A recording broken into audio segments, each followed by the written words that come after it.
Hello friends, welcome to our channel. இன்றைக்கி brain வச்சு ஒரு சூப்பரான மசாலா தாங்க பண்ண போகிறோம். இது ரொம்ப டேஸ்ட் அட்டகாசமாக இருக்கும். வாங்க அதை எப்படி பண்ணுறதுன்னு பார்க்கலாம். அதுக்கு நான் ஒரு மூளை வாங்கி வச்சுருக்கேங்க. இதை நல்லா நான் வாஷ் பண்ணி வச்சுருக்கேன். இந்த மூளை மேலே பார்த்தீங்கன்னா நரம்பாக இருக்கும். அதெல்லாம் வந்து தண்ணியில் போட்டு நம்ம லைட்டாக இப்படி பண்ணோன்னாலே அதெல்லாம் க்ளீன் ஆயிரும். லைட்டாக விதன்னு தண்ணியில் நீங்கள் அதை போட்டு க்ளீன் பண்ணிங்கன்னா சுத்தமாக வந்துடும். ஆனால் ரொம்ப ஹார்டாக பிடிச்சி இழுக்காதீங்க. சாஃப்டாக தான் இதை நம்ம க்ளீன் பண்ணி எடுக்கணும். அதுக்கப்புறம் அந்த மாதிரி நான் சின்ன பீசஸாக கட் பண்ணி எடுத்துக்கிறேன். இன்றைக்கி நான் கிரேவி தான் பண்ணுறேன். இதெல்லாம் கட் பண்ணியாச்சு. ஒரு கடாயில் கொஞ்சமாக எண்ணெய் சேர்த்துக்கிறேன். எண்ணெய் சூடானோடனே 2 பெரிய வெங்காயத்தை கட் பண்ணி வச்சுருக்கேன். அதையும் சேர்த்து நல்லா வதக்கிடலாம். இதில் 2 தக்காளியும் கட் பண்ணி சேர்த்து நல்லா வதக்கி விட்டுக்கலாம்.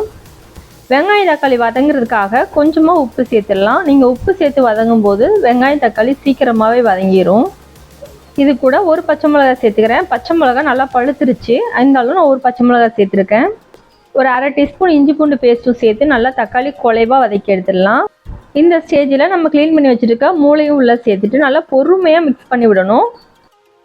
இது மாதிரி பொறுமையாக கலந்து விட்டுக்கோங்க. இப்போ இதில் நம்ம மசாலா பொருளெல்லாம் சேர்த்துடலாம். 1/2 teaspoon garam masala, 1 table spoon தனியாத்தூள், 1/2 டீஸ்பூன் ஜீரகத்தூள், 1/2 டீஸ்பூன் தனி மிளகாத்தூள், 1/4 டீஸ்பூன் மஞ்சத்தூள், 1/2 டீஸ்பூன் மிளகுத்தூள். இதுக்கு தேவையான அளவுக்கு உப்பு சேர்த்துக்கலாம். இப்போ இதை பொறுமையாக நல்லா மிக்ஸ் பண்ணி விட்டுடலாம். இதில் வந்து தண்ணி நிறைய சேர்க்க தேவையில்லை, சும்மா கொஞ்சமாக தண்ணி சேர்த்தோன்னா போதும். நான் இந்த அளவுக்கு தான் தண்ணி சேர்த்துருக்கேன்.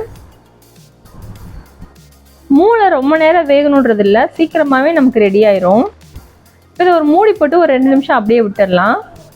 இப்போ பாருங்கள், நல்லாவே ஃப்ரை ஆகிடுச்சு, சூப்பராக வெந்துருச்சு. இதுக்கு மேலே கொஞ்சமாக மல்லித்தலை தூவிடலாம். அவ்வளோதான் ஃப்ரெண்ட்ஸ், சூப்பரான மூளை ஃப்ரை நமக்கு ரெடி ஆகிடுச்சு. இதே மாதிரி நீங்களும் ட்ரை பண்ணி பாருங்கள். டேஸ்ட் உண்மையாகவே ரொம்ப அட்டகாசமாக இருக்கும்.